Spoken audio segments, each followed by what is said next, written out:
Favourite serials இனி டிவிக்கு முன்பே சன் நெக்ஸ்ட் ஆப்ல ஜாலியா எல்லாருக்கும் முன்னாடியே பாருங்க.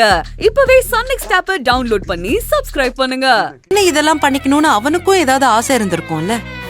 அதையும் தாண்டி யாருக்கோ கடனை திருப்பி கொடுக்கறதுக்காக வச்சிருந்தேன்னு சொல்றான். அவ்வளவுதாம்மா. மத்தபடி நமக்கு செய்யக்கூடாதுன்னுலாம் ஒன்னும் இல்ல. நம்ம கிட்ட சண்டை போடணுங்கிறது அவனோட எண்ணம் கிடையாது. கோவம் இருக்கிற அளவுக்கு அவன் கிட்ட பக்குவம் இல்ல. போக போக ஒவ்வொரு விஷயமா புரிஞ்சுக்கிட்டு அவன் பக்குவம் ஆயிடுவான். மா, கொஞ்சம் டைம் கொடுக்கணும்ல. நான் என்ன சொன்னாலும் நீ என்ன சமாதானப்படுத்ததான் பாப்ப. ஏன்னா அவன மாதிரி இல்லாம எல்லாரும் நம்ம குடும்பம், எல்லாரும் ஒத்துமையா இருக்கணும், மனஸ்தாபம் வந்துடக்கூடாது, எல்லாரையும் சமாதானப்படுத்தி அரவணைச்சு போகணும்னு தானே நீ நினைக்கிற. இத பாரு, எத்தனை தடவை சொன்னாலும் ஒரு விஷயம் மட்டும் மாறாது. பொண்ண மாதிரி ஒரு பொண்ணு இந்த உலகத்துல யாரும் இருக்க மாட்டாங்க. எத்தனை வருஷம் இந்த குடும்பத்தை தனியாளா சுமந்திருப்ப. நீ இப்படி ஒரு தடவை கூட நடந்துகிட்டது இல்லையே. அதுதான் உன்னோட குணம். சுட்டு போட்டாலும் அந்த மாதிரி யாராலையும் இருக்க முடியாது. அப்படிலாம் ஒண்ணுமே இல்லம்மா. எல்லாருமே புரிஞ்சுக்கிறதுக்கு ஒரு சூழ்நிலை வரும்.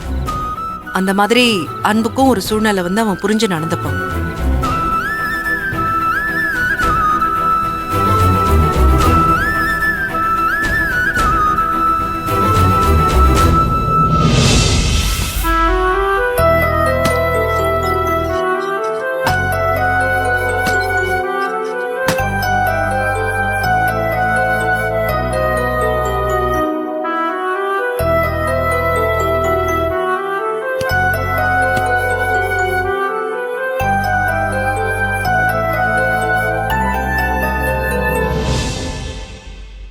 கயல், அன்பு பேசுறத நினைச்சு ஃபீல் பண்றியா?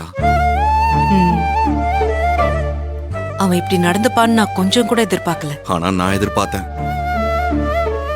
கயல், இந்த வீட்டுல இருக்கிறவங்க பேச்சு, நடவடிக்கை எல்லாமே மாறிடுச்சு நீ நினைக்கிற. ஆனா அது உண்மை இல்ல. அவங்க இன்னும் அப்படியே தான் இருக்காங்க. ஏன்னா அவங்க ஒரிஜினல் கேரக்டரே இதுதான். உனக்கு தான் இதெல்லாம் புதுசா இருக்கு. ஏன்னா நம்ம ஃபேமிலியில இருக்க எல்லார பத்தியும் உன் மனசுக்குள்ள ஒரு நல்ல அபிப்பிராயத்தை வச்சிருக்க. அதான் அவங்க எப்படி இருந்தாலும் என்ன பண்ணினாலும் அவங்க அப்படிலாம் இல்ல அப்படிங்கிற மாதிரி உன் மனசுக்கு நீயே ஒரு ஆறுதல சொல்லிக்கிட்டு இருக்க. கையில் இது ஒரு சுயநலமான உலகம். இதுல யாரு எப்படி மாறுவாங்கன்னு யாராலையும் யூகிக்க முடியாது. சில விஷயங்கள் நடக்கும்போது இதெல்லாம் இதுக்காக தான் நடக்குமோன்னு நாமளே புரிஞ்சுக்கிட்டு இதுக்கு ஏத்த மாதிரி நம்மளை மாத்திக்கிட்டா மட்டும்தான் நம்ம வாழ முடியும். என்னடா ஃபேமிலி ஆளுங்களை பத்தி நான் தப்பா பேசுறேன்னு மட்டும் நினைச்சிடாத. நிச்சயமா அப்படி கிடையாது. நான் யாரையுமே இங்க தப்பு சொல்லல. ஏன்னா இதுல அவங்கள பத்தி குறை சொல்றது நம்மளோட மிஸ்டேக் தான். ஏன்னா அவங்களுக்குன்னு அவங்க மனசுக்குள்ள ஒரு எண்ணம் இருக்கு. தன்னோட வாழ்க்கைய இப்படிதான் வாழணும்னு அவங்களுக்குள்ள ஒரு கற்பனை இருக்கும். நாம அதை தப்பு சொல்ல முடியாதுல்ல. நடக்கிற உண்மைகளை புரிஞ்சுக்க முயற்சி பண்ணுன்னு தான் நான் சொல்றேன். இன்னைக்கு ஏத்துக்க கஷ்டமா இருக்குன்னு நாம தயங்கணும்னு வச்சுக்கோங்க, நாளைக்கு அது உண்மைன்னு தெரிஞ்சு ரொம்ப கஷ்டமாயிடும்.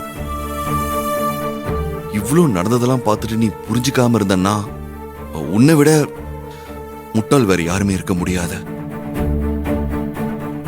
எல்லாரும் அவங்கவுங்க வாழ்க்கைன்னு தனிப்பட்ட முறையில யோசிக்க ஆரம்பிச்சிட்டாங்க. அது உனக்கு இன்னுமா புரியல? கையில் நான் அன்னைக்கு சொன்னதான் இப்ப கொஞ்சம் கொஞ்சமா நடந்துகிட்டு இருக்கு. நீங்க எதை பத்தி சொல்றீங்க?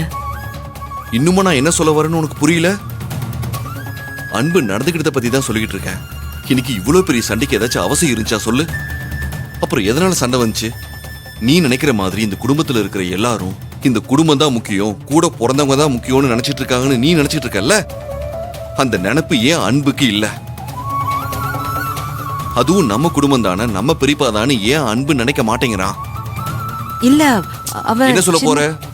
அவன் சின்ன பையன், ஏதோ தெரியாம பேசிட்டான்னு சொல்ல போறியா? இல்ல, நீ சொல்றது எப்படி தெரியுமா இருக்கு? கண்ணை மூடிக்கிட்டா உலகம் அப்படி இருந்துச்சுன்னு சொல்லுவாங்கல்ல, அந்த மாதிரி இருக்கு. அவன் சின்ன பையன், தெரியாம பேசிட்டான்னு நீ இப்போ நம்புறல்ல? உன்னை விட ஒரு ஏமாளி வேற யாருமே இல்ல. கயல், இன்னைக்கு மூர்த்தியோட நிலைமை தான் நாளைக்கு உனக்கும் நடக்கும்.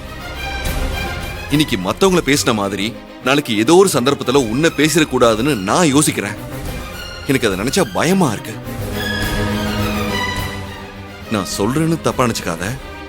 நான் இருக்கிற ரியாலிட்டியை தான் சொல்றேன். நாம கொஞ்சம் விலகி நிக்கிறதா நல்லது.